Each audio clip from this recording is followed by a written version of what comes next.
এবছরের শেষ দিকে শুরু হবে পূর্বাচলে শেখ হাসিনা স্টেডিয়ামের নির্মাণ কাজ। 2 বছরের মধ্যে কাজ শেষ করার পরিকল্পনা বিসিবির। পুরো প্রক্রিয়ায় সহায়তা নেওয়া হবে বুয়েটের বিশেষজ্ঞ দল ও আন্তর্জাতিক পরামর্শদাতা প্রতিষ্ঠানের। পূর্বাচল স্টেডিয়াম প্রকল্পের প্রথম আনুষ্ঠানিক বৈঠক শেষে এমনটাই জানিয়েছেন বিসিবির গ্রাউন্ডস কমিটির চেয়ারম্যান মাহবুব আনাম। স্বপ্ন ছুটে যাবে পূর্বাচলে, এই ছবির মতো একটা ক্যানভাস তৈরি হবে, আর সেখানেই হবে নতুন হোম অফ ক্রিকেট।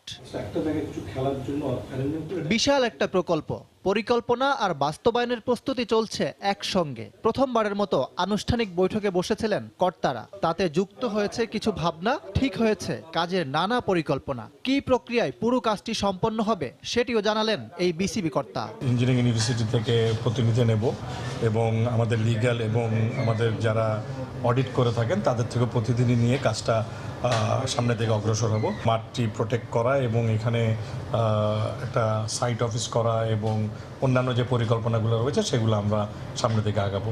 আগামী শীত মৌসুমে শুরু হবে দৃশ্যমান কাজ। কাজ শুরুর 2 বছরের মধ্যে শেষ করার পরিকল্পনা বিসিবির। আধুনিকতার ছোঁয়ায় বিশ্বমানের স্টেডিয়াম নির্মাণের প্রতিশ্রুতি দিয়েছে বোর্ড। এমন একটা স্টেডিয়াম হবে যেটা আমাদের এই রিজন কেন সারা বিশ্বের মধ্যে একটা মানে প্রতীয়মান একটা সুন্দর স্টেডিয়াম হবে, যেহেতু এটা গ্রিনফিল্ড স্টেডিয়াম। এখানে আমাদের অনেক কিছু করার সুযোগ রয়েছে। কিন্তু বিসিবি যখন পূর্বাচল স্টেডিয়াম নিয়ে পড়ে আছে, তখন দেশের বিভিন্ন জায়গায় স্টেডিয়ামগুলোর বেহাল দশা। মিরপুরের গ্যালারিতে দেখা মিলবে এমন ভাঙাচোরা চেয়ার। সংস্কারের কোনো লক্ষণ নেই। বরাবরের মতো বিসিবির সেই একই ব্যাখ্যা। এইগুলার অ্যাকচুয়ালি রিনোভেট করার প্রয়োজন আছে, যেটা এনএসসি জানে এবং এনএসসি তারাই কিন্তু এখন ঠিক করছে যে যেহেতু তাদের এনএসসি তাদের আওতায় এগুলি। হ্যাঁ, আমরা খালি লিজ নিয়েছি, তো তারা বলেছে যে এখানে রিনোভেট করার দায়িত্ব তাদের এবং তারা খুব শীঘ্রই বোধহয় একটা টেন্ডার প্রসেসে যাবে। ফতুল্লা ও কক্সবাজারের মতো স্টেডিয়ামগুলোর দায়িত্ব নিতে চায় বিসিবি। ক্রীড়া পরিষদ কি তাতে রাজি হবে, সেটাই এখন দেখার বিষয়। ইকরাম হোসাইন, সময় সংবাদ, ঢাকা।